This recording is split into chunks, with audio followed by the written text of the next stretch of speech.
Howard Stern. Howard Stern is in the news. Guess I didn't even know Howard Stern was still around.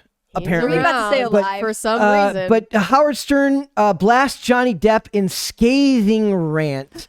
He says he's overacting at libel trial. Now, to be fair, I mean, Johnny Depp has been known to overact in a movie or two in his day. Disclaimer to anyone listening: Brett is a supporter of Amber Heard I am in the a Libel channel. I am a huge. Mary and I want justice for Amber Heard. Yep, that's what he wants. He won't admit it, but he is totally on Amber Heard's side. I just want everyone to know. He refused to talk about this trial for a little while because he loves Amber Heard. I refuse to talk about it because what does she do to you men? I just don't get it. So many other people were covering it so eloquently. Yes. Okay. I'm not even going to make a joke that can be clipped and taken out of context.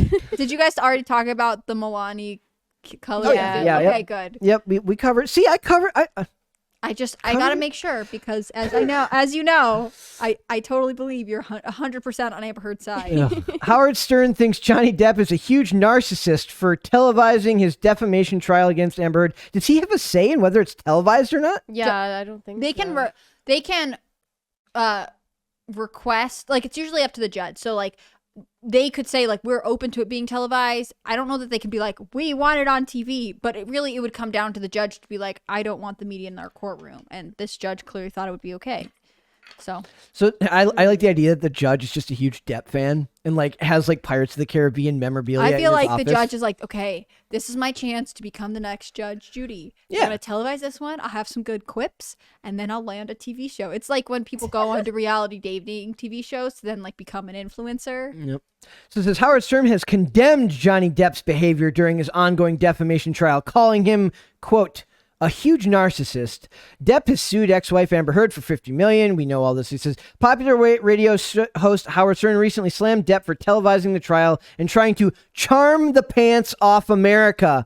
Because you know what? Standing up for yourself and believing that you've been defamed and then taking somebody to court because of that defamation, that's just wrong. Okay, but to be fair, Howard Stern is saying that both of them are doing the same thing. They're trying to charm their way out of which it, they are. a real They're explanation of events. I know feel what like I mean? they are trying to sway the jury and be charming, but that doesn't make some of the That's things kind that of they're just saying who they not real. are Also, as people. Like, that's the nature of their being job. in court, I think. No one goes on trial and is like, well, yeah, and I'm it's going like, to be you're rude. trying too hard to be convincing. What's your problem? I'm gonna be $1 million are on the line. I'm going to be standoffish and distant because I'm just going to be true to myself, even if $100 million. I'm going to shrink and forget and make sure you guys know I hate it here. It appears that Stern isn't a fan of Depp's talking style and his constant quips while testifying either.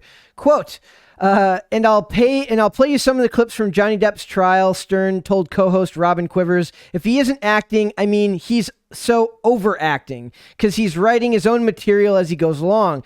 You know, I got to tell you, he's wrong. He shouldn't be putting this on TV in any shape. So again, I ask, is it his choice to be on TV?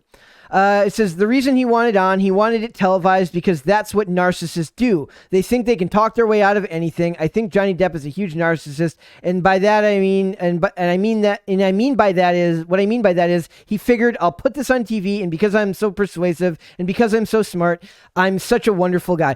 Her words have been far more damning to me than anything he has said. Yeah, she has she lied on the stand about the makeup concealer.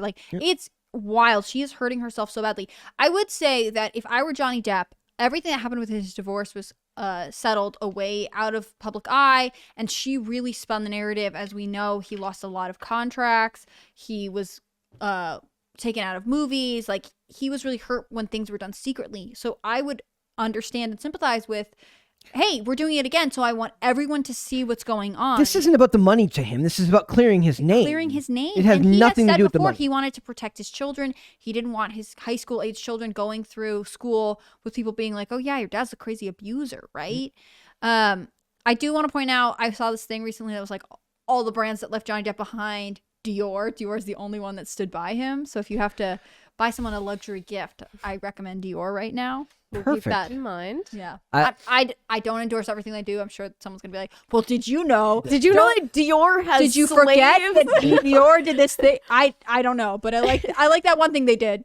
So it says this is an article from the Daily Mail. It says, you've taken everything from me. You want my blood? Take it. Court hears Johnny Depp begging Amber Heard to cut him with a knife in dramatic audio for domestic abuse allegations that tarnished his acting career. Wait, can I jump back to the Howard Stern thing? Yes. He did say this one thing, which I understand. He's like, and the accent. First of all, isn't he from like the South of the Midwest? Johnny Depp was born in Kentucky. Does that guy sound like he's from Kentucky? And I will say, What does the accent sound just like? the way he talks. I was very surprised. I was listening to him in court, and I was like, where is he from? I had no idea he was from Kentucky. He does kind of have a slight British tone to his, but like British. It's like Gillian Anderson. Gillian Anderson whatever. sounds. He has a great voice, and if that was an American accent that was regional, I would be happy to move to wherever that region was. Johnny Depp and Amber Heard had an emotional meeting 2 months after she filed for divorce in a restraining order in which he asked her to cut him with a knife. The court played the audio where they heard Depp tell Heard, "You've taken everything from me. You want my blood? Take it."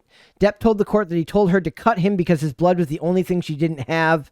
The court also heard a tearful phone conversation between Depp and Heard after the divorce in which she challenged him about his claims that she had beaten him up. And she says, quote, "Tell the world I, Johnny Depp, a man, am a victim of domestic violence, and see how many people believe you or side with you." I want to point out again that she is an international spokesperson for domestic violence. Is she really? Yes. Like with a formal organization? With Did yes. you say it was like the ACLU or Like, something? so this is a cause that she champions. If that's not enough if all he gets to keep is Dior, can she at least lose the domestic violence partnership?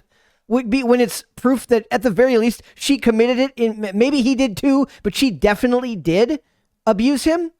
It says Depp is okay. Then they go into what he's suing for. It says the $100 million defamation trial between the exes the dramatic meeting happened at a hotel in San Francisco in 2016.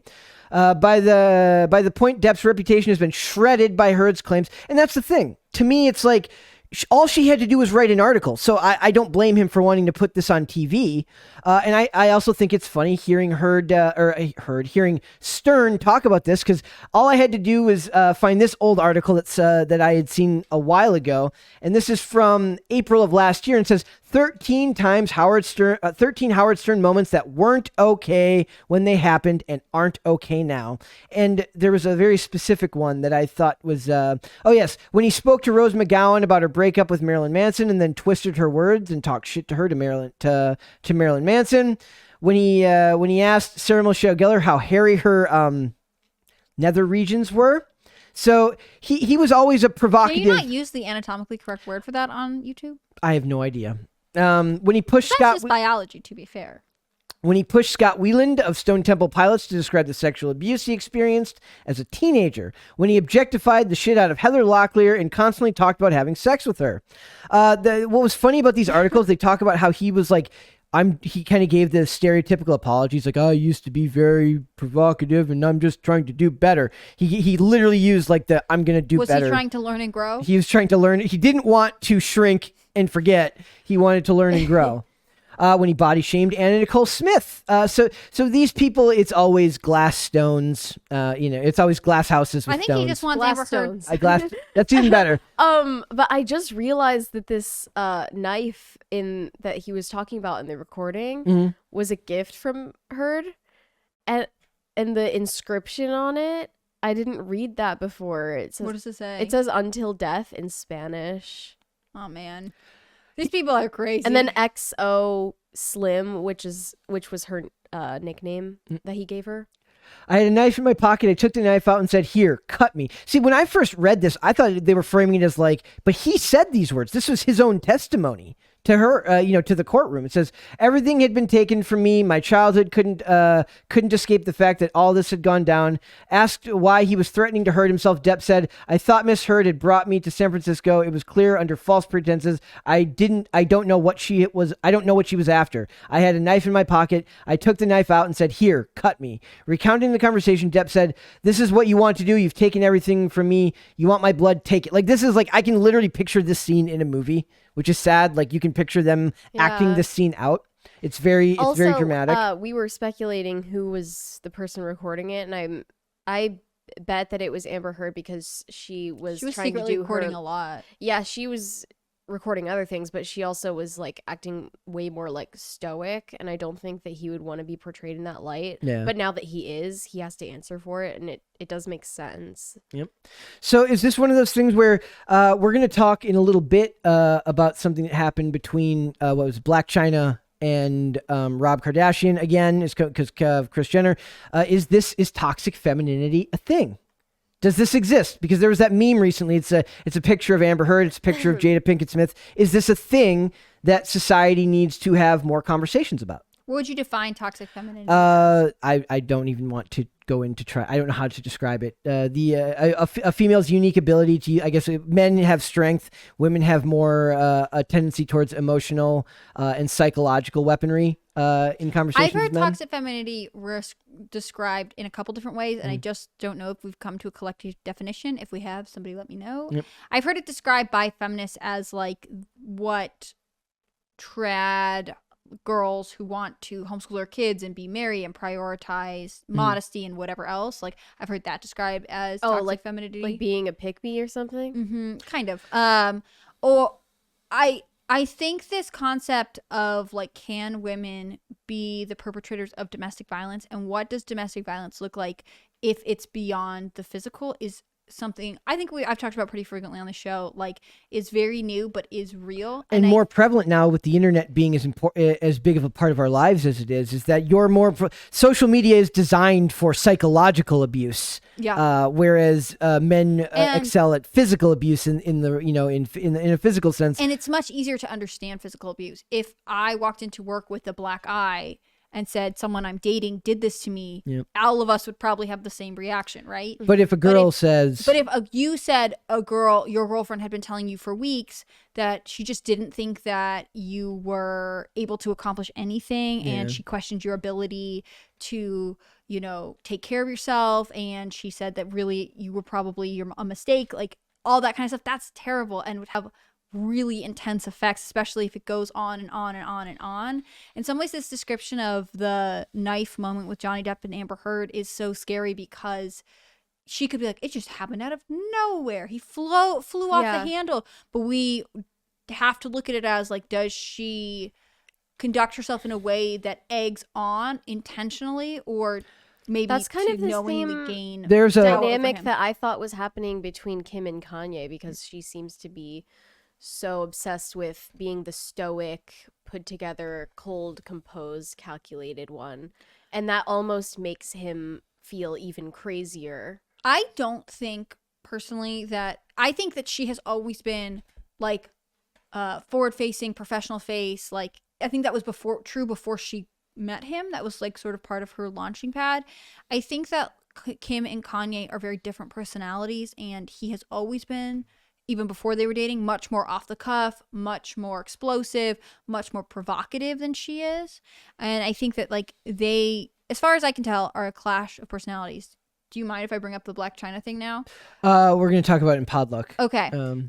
There are other public cases of like people perpetrating, abuse or, just sort of toxic behavior that like I think as a culture we're having to examine, because we have put men in this place where we say like, oh, well, they're the abusive ones. They do the wrong thing. Well, isn't that only them? And like it has limited our understanding of what negative behaviors in relationships can be. Isn't that what the Duluth model does with custody and cases like that, where like if there's a domestic violence call to a household between a man and a woman, they will automatically assume that the male is the perpetrator of the domestic violence inherently. And there are times that is true. Well, right? Of course, probably in, I don't know about most cases, but probably most cases, you'd believe that to be true. But the fact that you don't even consider the other to be a possibility.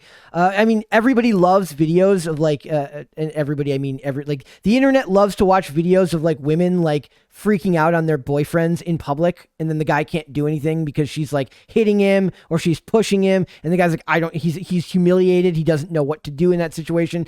But as a culture, we've just kind of absorbed it and accepted that that's normal or natural, and we've never stopped to maybe think as a culture to tell people that's not I think a good as a thing culture, to do. we can only see it as like if a man was doing it, we'd know what to do, but if a woman's doing it, we're not sure. Your comments about like who remains calm in these scenarios actually reminds me of the Gabby Petito case. So this girl and her boyfriend who were on the van trip, and there was footage of a cop confronting them because there had been people calling in saying this guy is punching this girl in the face, and now they're like in a van, and then the van was seen swerving on the road, and he pulls them over, and Brian Laundrie stays really calm, and he kind of laughs it off, and he's able to explain what's going on, and she's hysterical, and she gets cited for domestic violence, and he doesn't. Yeah. And in some ways, like, people have gone over this and we'll never really know, but like, she did stuff to be like, no, I was the one freaking out because she has been theoretically in a position where she doesn't want Brian to be mad at her later, and he's staying front. Like, when the cops leave, she still has to deal with this person, right? And so she takes, maybe she does feel like it's her fault, maybe, you know, it's hard to say, but the idea that like one person is calm and the other person's freaking out, I don't know that it's always, it's not a perfect rule for who is like more likely to be committing, you know, who is more likely to be having sort of bad behavior, but it is a pattern you see, and I want to, you know, I didn't mean to argue with you too hard on that one. Thanks for watching this clip, guys. If you want to see full episodes or follow us on social media, links are in the description below. Bye. Bye.